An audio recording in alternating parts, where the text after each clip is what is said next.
me start the different load balancer like application load balancer, network load balancer. First, I'll talk about application load balancer, then I'll move on to the network load balancer. Then I'll compare both two, right? Alright, so we started 5 minutes ago. Yeah, application LB and then network LB, right? Yeah. Network LB. So, application load balancer generally, what's that? First, you try to understand the technical details, right? For Okay. example, think about the application. So, application running in which protocol? The application is layer 7, right? Yeah, any of the application running with which protocol? HTTPS, HTTP. HTTPS and HTTP. So basically, these are the protocol which we can configure the application, right? Yeah.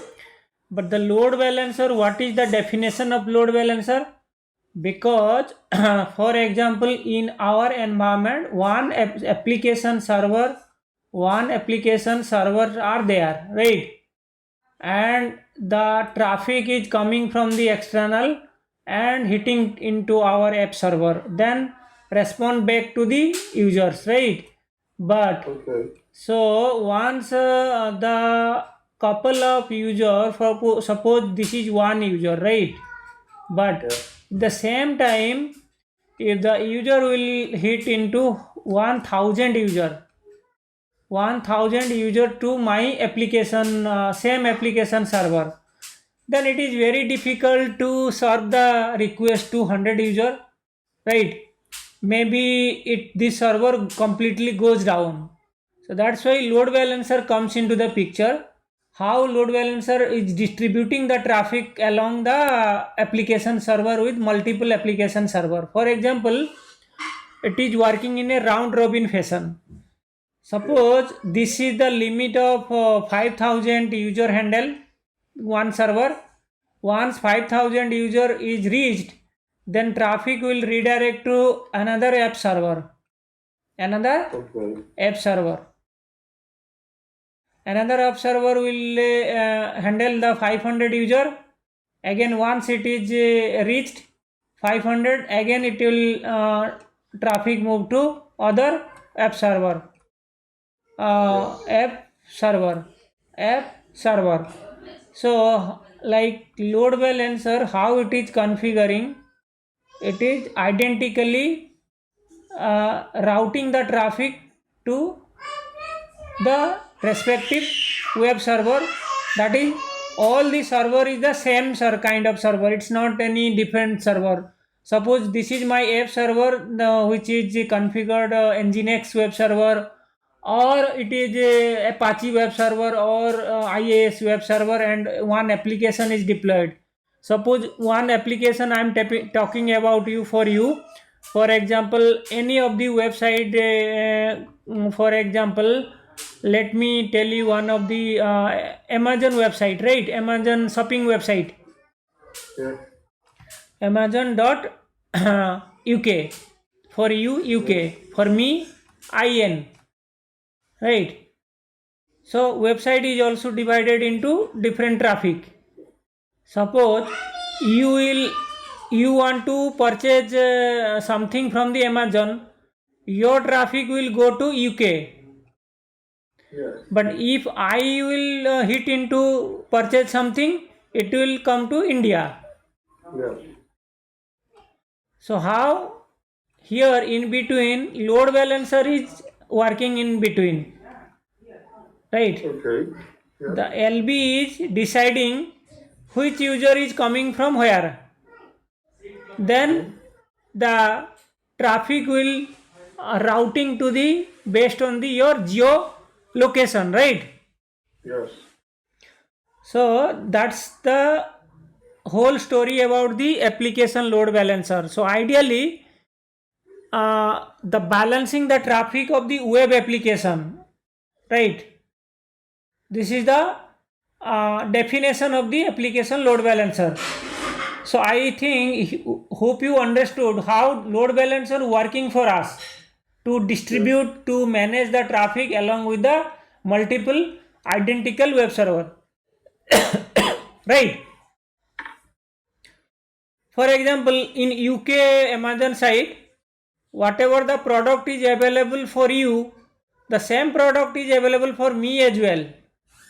Yes. Right? So that's, but the server is routing the traffic to the different location. Okay.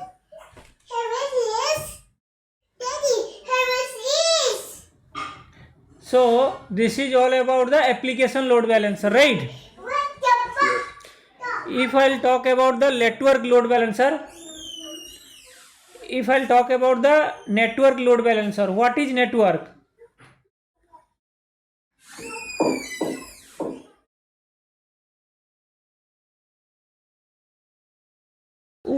To work in network layer, The protocol that will allow us to work in a network layer. yes.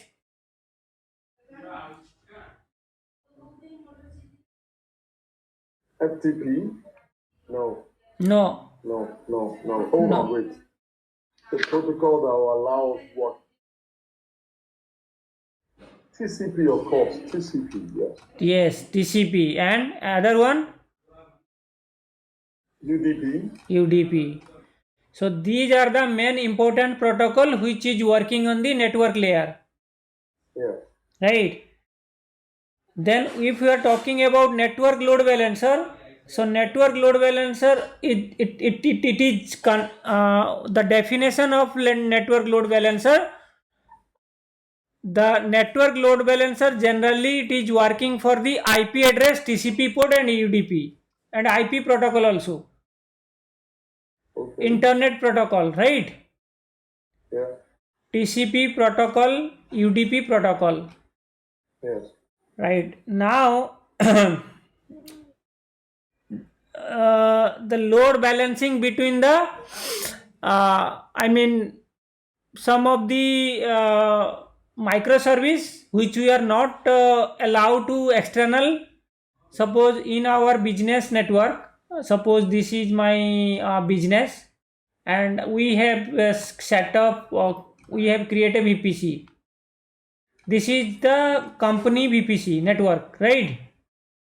But in the company boundary, they don't want to expose the internal microservice application which is connected with the server, application server and backend server. That is communication between the two. So how it is communicating? Through the ILB, internal load balancer. So internal load balancer, what is that? That is network load balancer, right? I don't get what you just said now. I don't get it. Can you check it again? Thank you. Okay. So let me. Client and server, yes. Yeah. So who is client? Who is server? I mean, if I'll ask you simply here, who is client and who is server?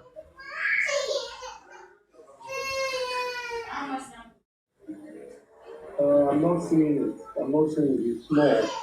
Maybe you can expand it. Okay. But client is that triangle that you, sorry, that rectangle that you circled. Okay. Is this the visible to you? This screen? Yes, I can see the screen, but I can't see the small lettering. When you have your cursor, send that send message. Yeah. Sender send the message and receiver receive the message.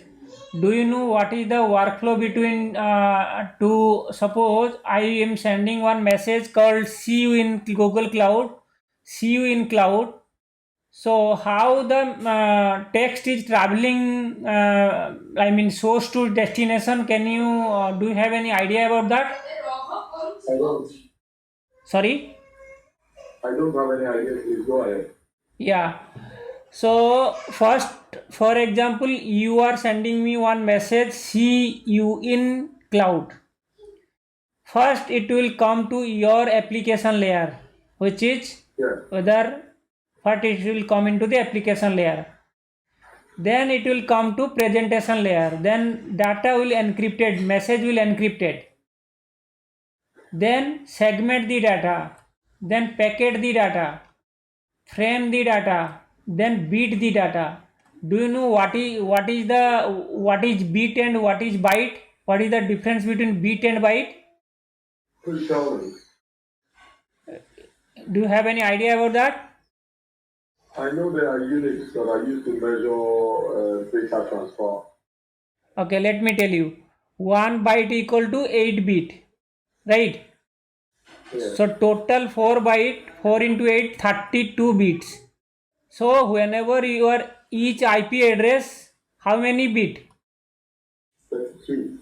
Each for each octet. 32 bit. Each IP address is 32 bits, right? Yes. So network layer, we are talking about network layer. So network layer, and in terms of network layer, we are not talking about network layer, network load balancer, but you have to understand little bit about the networking concept, right? Okay. Then we'll move on the actual agenda. So suppose IP address, how we are calculating, do you have any idea? Yes, I know. You know? Yes. Okay. So that formula I have written over here, how we are calculating the IP address. And for example, in this particular IP address, the IP address, it is converted into the binary number. As you can see, one of the example of the IP address I have converted into the binary number. Yeah.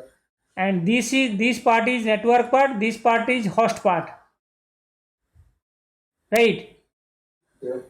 So but how I am deciding the this is host part and this is network part? Can you tell me that? I don't know. Okay. Which class IP can you tell me? This IP 172.16. Which type of or which class IP? This one?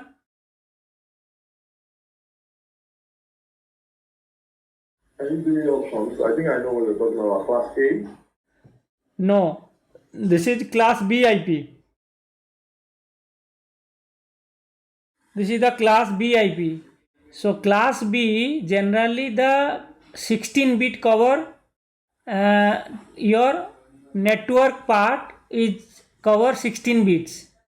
So if the 16 bit is cover your network part, so rest of the part is your host part. So host part is generally providing the IP address to your system, Yeah. right? Yes. And network part is communication with the network. And how data traveling, like first network layer, then it will come to the data link layer. So can you tell me, data link layer, which device is working for you?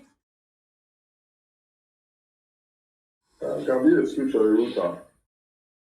Switch and router, right? Yes. Then if I'll talk about physical layer, what component we are using for that? For which one? Physical layer. Data is your CU in cloud, now reach here in physical layer. So which device will use to transfer the data from physical layer one source to destination physical layer? Mm, you can use a switch for that, can't you? RJ45 cable, have you seen that? Yeah. I was going to say that actually. Yes. Network cable, yes. Yes. So Yeah. RJ45 cable will the last phase of this layer, it will convert into the and send into the different physical layer. Then different physical layer. Suppose if I'll talk about source side of the RJ cable, and destination side of the RJ45 cable. Then it will move into again in the reverse way. Again it will come to data link, it will come to switch, it will come to network layer, then it will come to transport layer. Then finally, if I will send you see you in cloud, if you will receive see you in cloud message, so the whole process in the behind the scene, what are the process? These are the process, right? Yeah. For first example, I am inputting my system see you in cloud. Then these are the process is going through and reaching to my router, my home network router. My router I am using cable. That cable is connected with the internet service provider ISP. So then ISP is sending again, it's reaching to your your internet router which is connected it with your home, and you are using any of the cable, right? Fiber optic cable. That cable is connected, then after it is coming to your router, your home router, right? Then your home router is transferred to your system which you are using, your laptop or desktop, whatever you are using, then displaying over there see you in cloud. Okay. Are you getting the whole process of the message transfer? Yeah. Suppose you are sending some message in LinkedIn or WhatsApp, so how reaching to your mobile or laptop, can you get that technical details? Not completely, but you're explaining it, so I'm trying to understand it.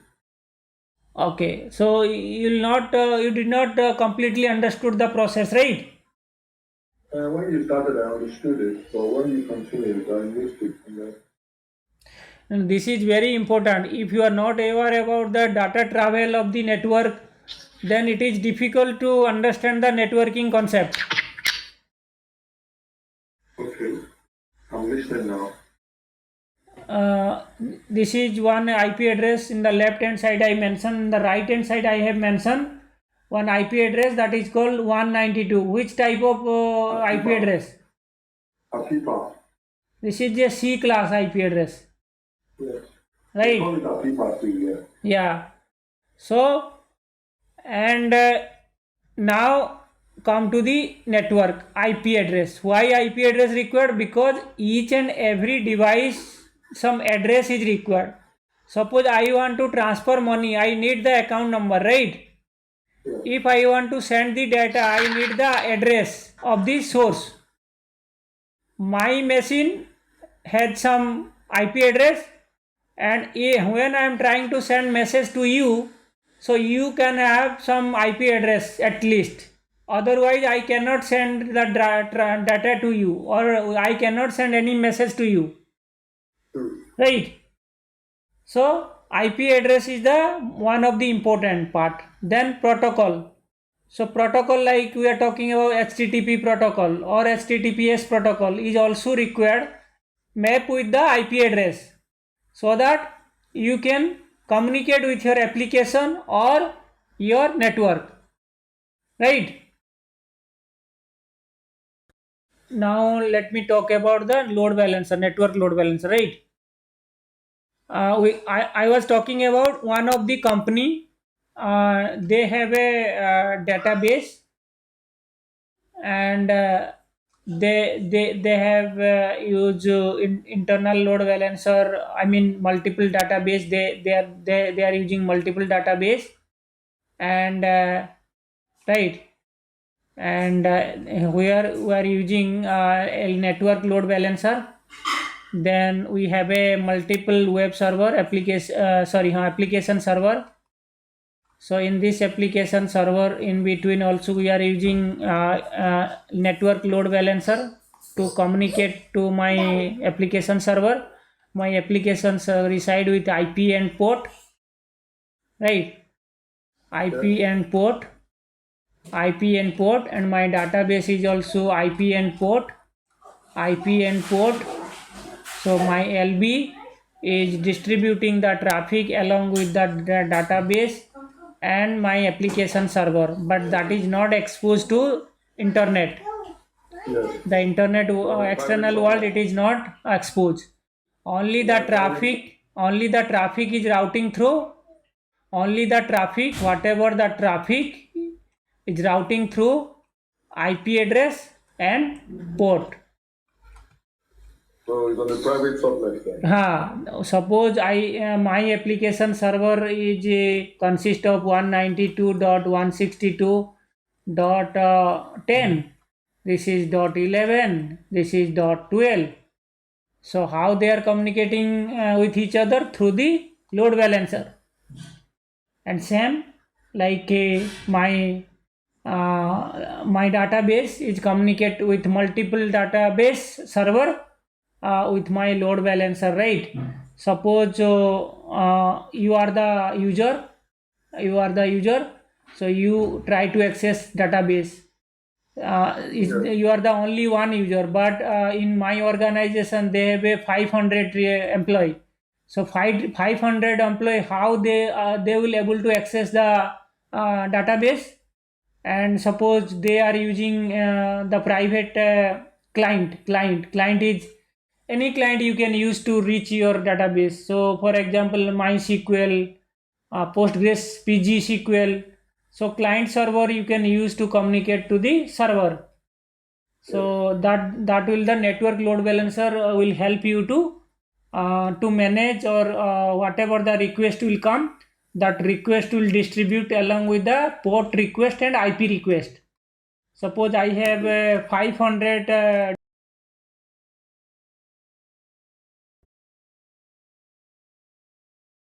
okay, now I'm back. So I was talking about the network load balancer.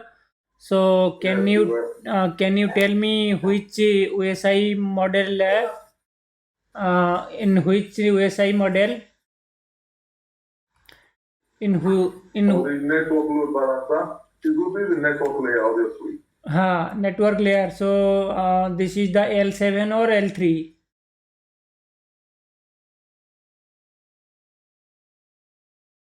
This is the L3 layer, and application is the L7. Why we are saying L3 and L7? Do you know the idea about that? What was your question, sir? Yeah, the sometimes people will ask about what is the difference between L3 and L7. So L3 is coming under the network load balancer. L7 is the application load balancer, Yes. right? Yes. So I was talking about the OSI layer. So let me once again open that. So this is the okay. This is the L3. 3 means layer 3. 7 means L7, layer 7. Yes. So application load balancer is working in layer 7. Network load balancer is working on the layer 3. Now are you clear that? Yes, I'm clear. So if someone will ask what is the difference between L3 and L7, can you able to explain that? I'm not sure I can.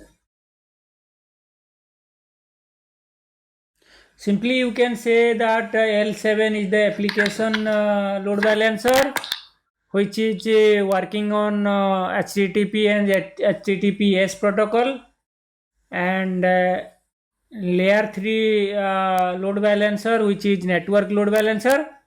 And network load balancer basically is helping us with TCP, UDP and IP protocol, which will communicate with the within the network.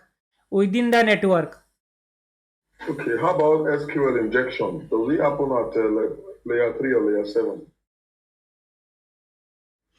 Layer 3 definitely. Why it will go for layer 7? Layer 3. Okay. We are using proxy for that. Okay. Do you know about proxy? Yes, but you can touch on it a little bit. Yeah. So for this ingestion, we are using the proxy layer so that people will not directly hit into database. if you are not using internal load balancer, the proxy load balancer you can use for that, right? Yes. So this is the other way around, right? And why we are using the network load balancer? So the main conclusion, let me tell you, like a so generally we are using the OSI model I explained, and traffic, how traffic the routing the traffic is routing through the IP address and protocol, which I explained now. And then right, and mostly we are using static IP. We are not using any dynamic IP for the network load balancer. Make sure that you will remember that always you will use a static IP address, right? Yes.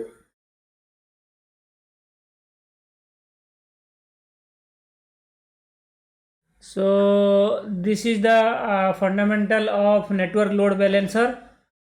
And now we'll move on to the other area, like okay, so based on your JD, so we have to cover the AWS component, right? Yes, please. So now I'll move to security group. Do you have any idea about security group? Yes, I told you, they are like firewalls for the EC2 instances. Uh, then so what is inbound traffic and outbound traffic? Yes. Inbound and outbound. What is the meaning of inbound and outbound traffic? For example, like you explained, databases, usually you put them in a private subnet, right? Mm-hmm. Exactly. So you can allow um, you can allow inbound traffic, but Mm-hmm. not outbound traffic. Access control list will handle that. Oh no, sorry, security group will handle that. You can allow or deny. Exactly. So whenever But we at the subnet level, it's ACL, access control list. But at the instance level, it is a security group. exactly. So security group only we can apply those devices are using IP address and port number. So security group is using IP address and port number. Yes. So if any services is not residing the IP address or port number, so we cannot deny and allow. That is different story, right? But if some in our subnet work, suppose I have 100 server, 100 SRV. So 100 server, I want to allow only 50 server, rest of the 50 server I don't want to allow for to you only. Suppose you are the user, but I don't want to give you the permission to access my 50 server. So then what I will do? I will apply the deny rule. Yes. Deny rule. So yes. That's security group. in security group, I'll apply the deny rule. So the deny rule, inbound traffic is the incoming traffic. I mean the incoming traffic I will deny. And also someone if try to access some other server in my VPC or subnet to subnet, one subnet to other subnet. So in that case, I want to apply the deny rule. Suppose someone in your EC2 instance, then log in with SSH, right? Someone in my EC2 instance, okay. In EC2 instance, you log in with SSH. From this instance, you try to communicate with, suppose some Y user is in this Y user already logging into my server, then they want to communicate with the other servers, other server in the sense Z server. But the Z server, I don't want to allow the X, Y to not allow to Z server to enter into Z server. Then at that moment I will apply the outbound deny rule, right? So this is the outbound means from the server.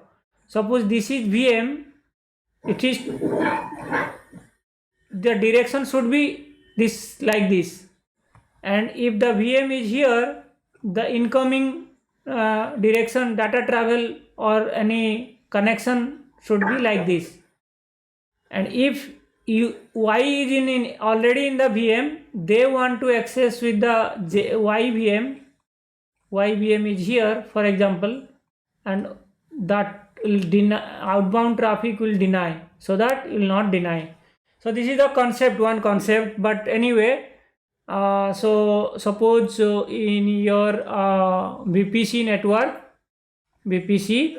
you have multiple subnetwork, S1, S2, S3. So in a particular single VPC, this IP range is something /24, this IP range is /20, this IP range is /21. So please explain the /24/20/21 to me. I was explaining in here. You told me you are not able to understand, right? Here I was explaining in this sheet. Okay, again let me explain. Suppose this is my IP address and this is /24, right? Okay. The /24, the formula is to calculate how many address you have to provide. /24 means is the subnet mask. What is that? This is the subnet mask, /24. But the formula which I have written over here, you see how I am calculating 2 to the power 32. The total IP address is 32 bits. Yes. So my formula is 2 to the power 32 minus 24, so that it will minus 32 minus 26, it will be, the result will be 8. Then 2 to the power 8 would be 256. So 256 is the allocation IP address which we can provide to the users.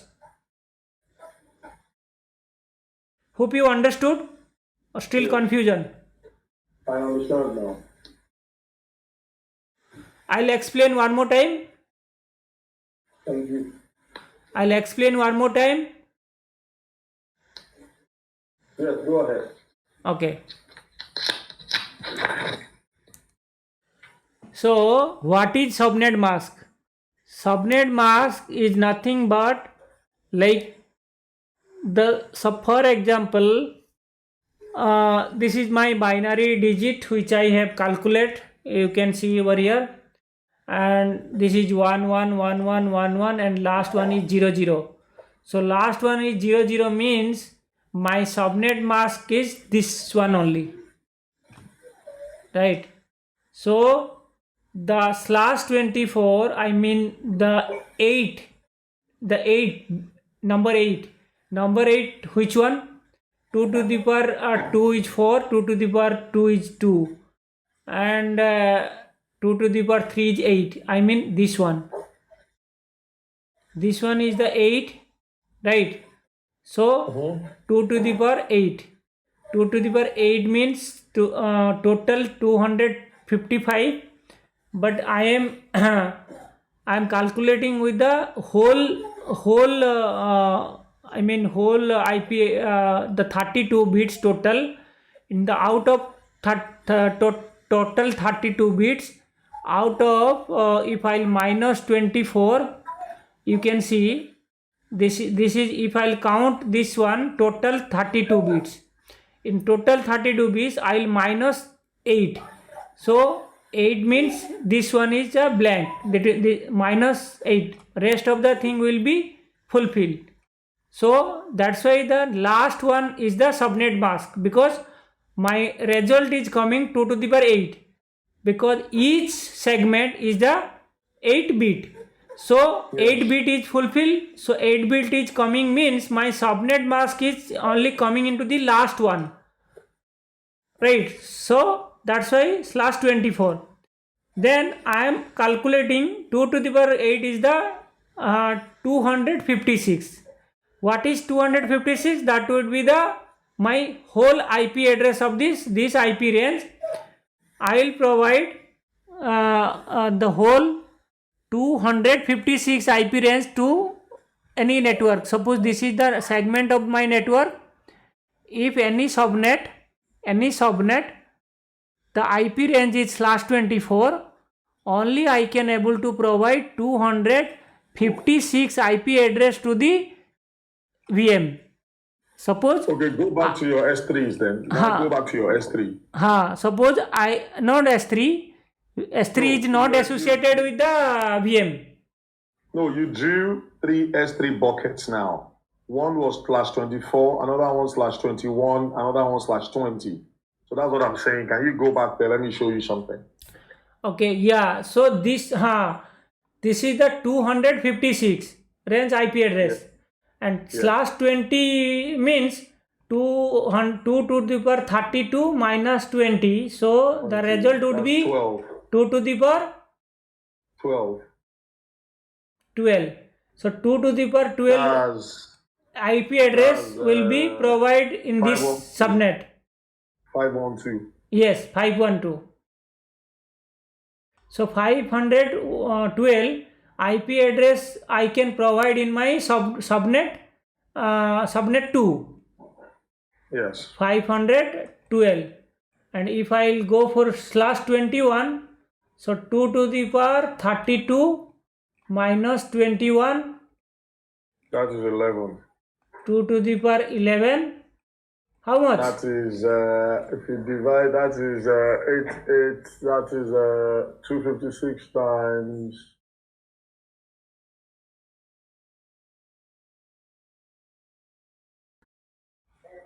So here I'll use 400 and here 2000 something, right? So this is the difference, and here let me here put down 256 4096, and here if I'll put 11, then 248. So these are the IP address which I can allocate it to my VM, whatever EC2 instance you are creating.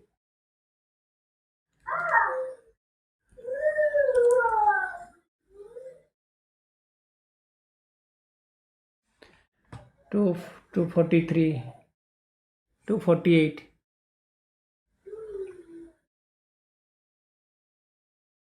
Right. So 2048. So did you get the answer, like exactly how IP address allocated to the as per the subnet mask? Yes, please. Yes. Now you clear? Yes, I'm clear. I'll watch the videos again, but yes, I'm clear. Yeah, someone will ask you, hey, slash 21 and slash 24, how many IP address we can allocate it? Can you able to provide the answer? Or suppose someone will tell you, hey, I want 4 subnet mask, but I want to I am not going with the same subnet mask, I am going with the different subnet mask. Then the business will say that, hey, right now I need the 5000 allocation. So then what would be your subnet mask? Can you identify that? I cannot. Can you do that? Yeah, suppose 5000 allocation is required in server, right? Then you have to take the subnet mask at least 19. Subnet mask 19. 2 to the power okay, subnet my 19 means it will be 13, 2 to the power 13. So at least 8, that would be the range. Suppose business want to you, I need 5 to 6,000 server, I need to allocate the IP address. What would be the subnet mask for the subnet? So then we will decide /19.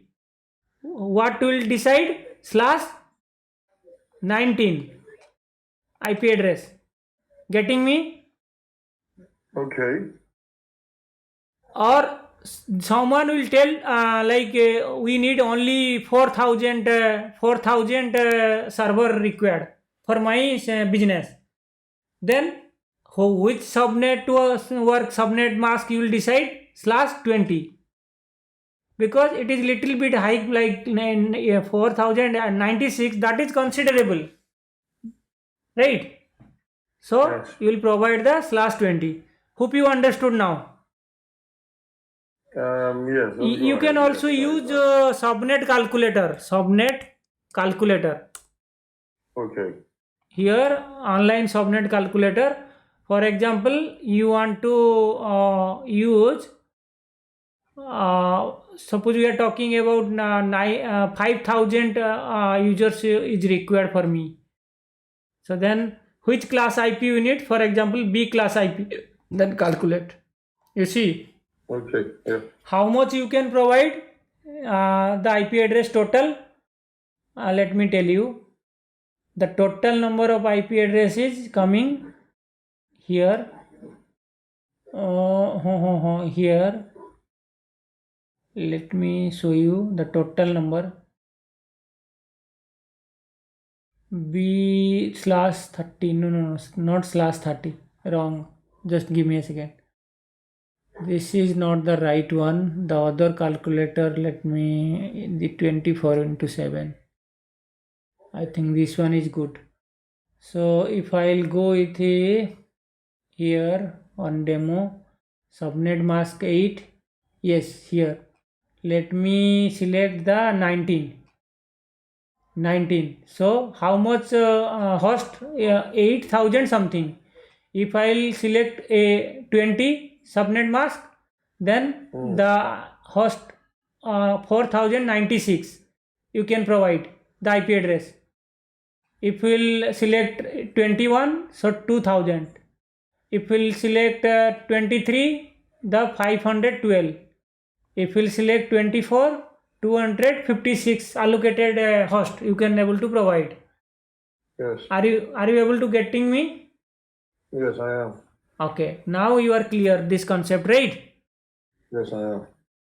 So now if so, can you able to create the network design for your company if any requirement in your future?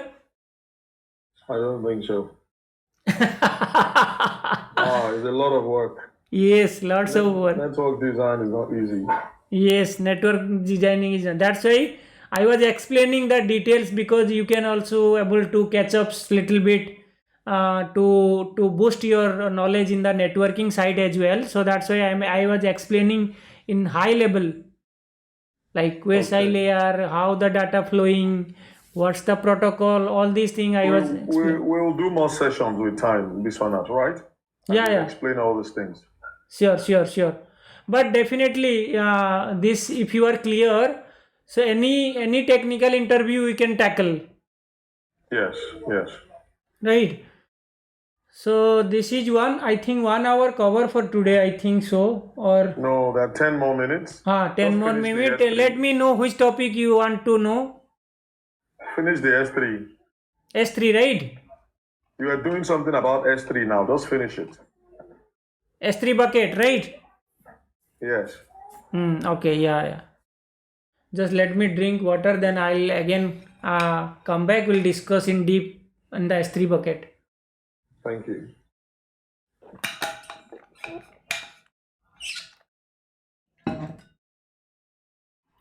First,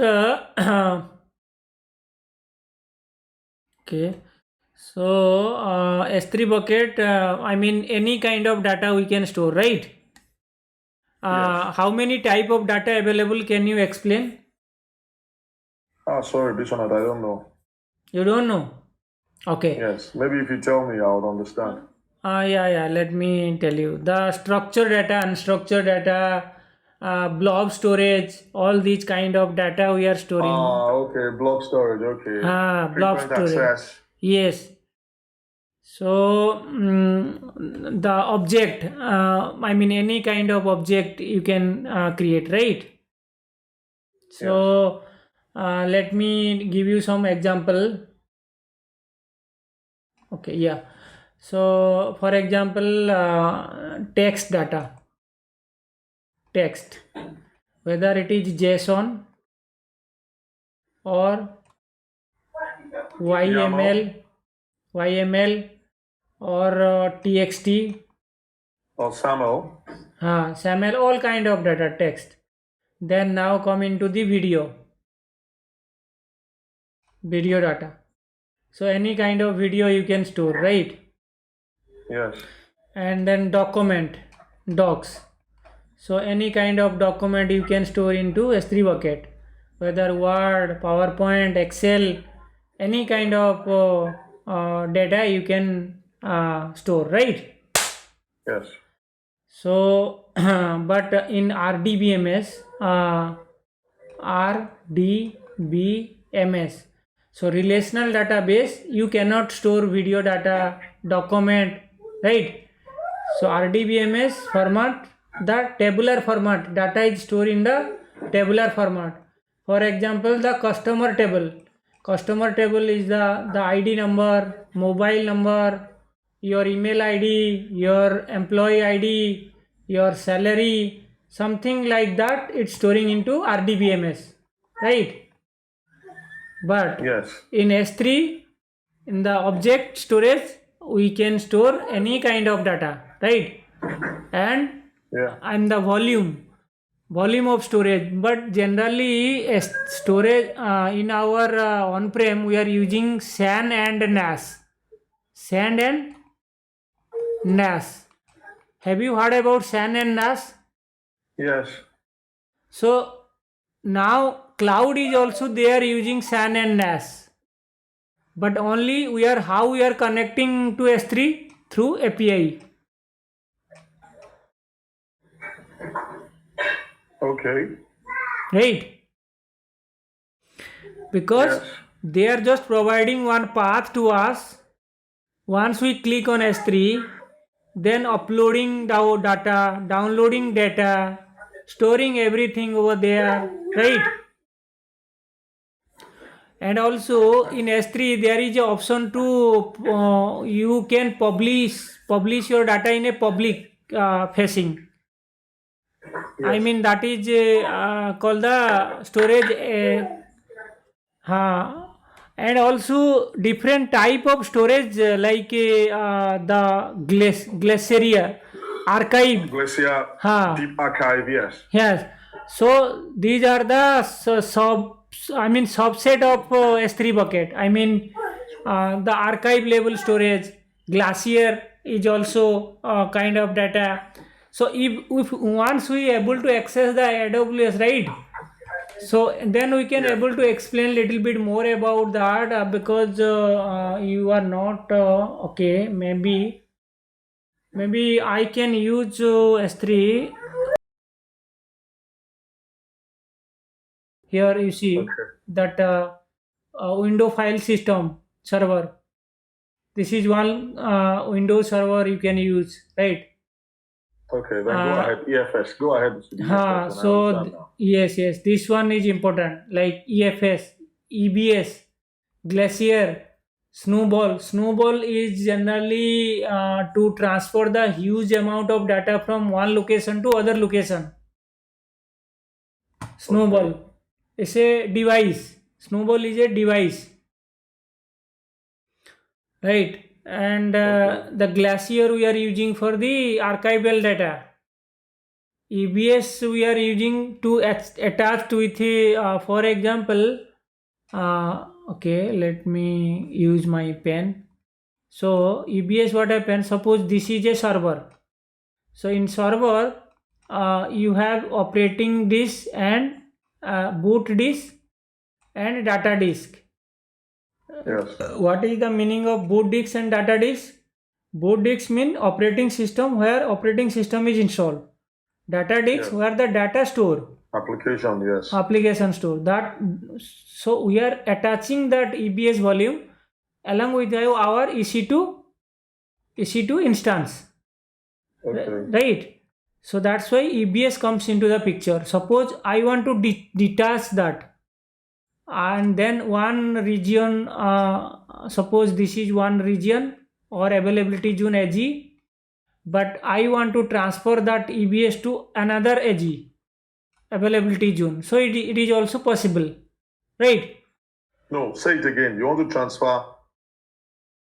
Okay.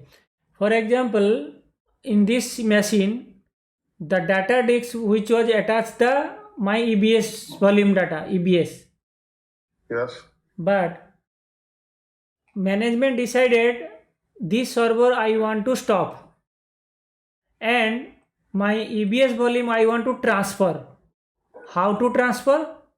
First you have to detach from the existing server, then transfer Detach from the EC2, right? EC2, yes.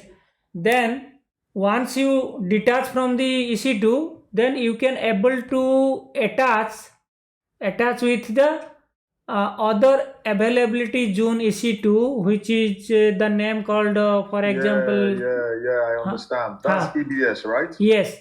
Then you can attach over there with the existing EC2 EBS. So that is the whole process, because attach detach nowadays it is helping us to the zero loss of data. What is that? Zero loss of data. That's why we are attaching and detaching from anywhere to somewhere where our EC2 instance server, right? And generally if they will ask about related to storage, so in AWS these are the storage which is available in the AWS to store the data. I mean data also costing, because of costing, suppose we are frequently using, so you can go for S3. Suppose you are not using frequently, then we will use Glacier. Sometimes we are using in the after 2 years 3 years, so you can use Glacier, right? And if huge amount of data you want to transfer, you can use Snowball, right? Okay. So these are the concept of AWS. But once you got the access, maybe we can more little bit explain about more strategy about your S3 bucket or some other things, right?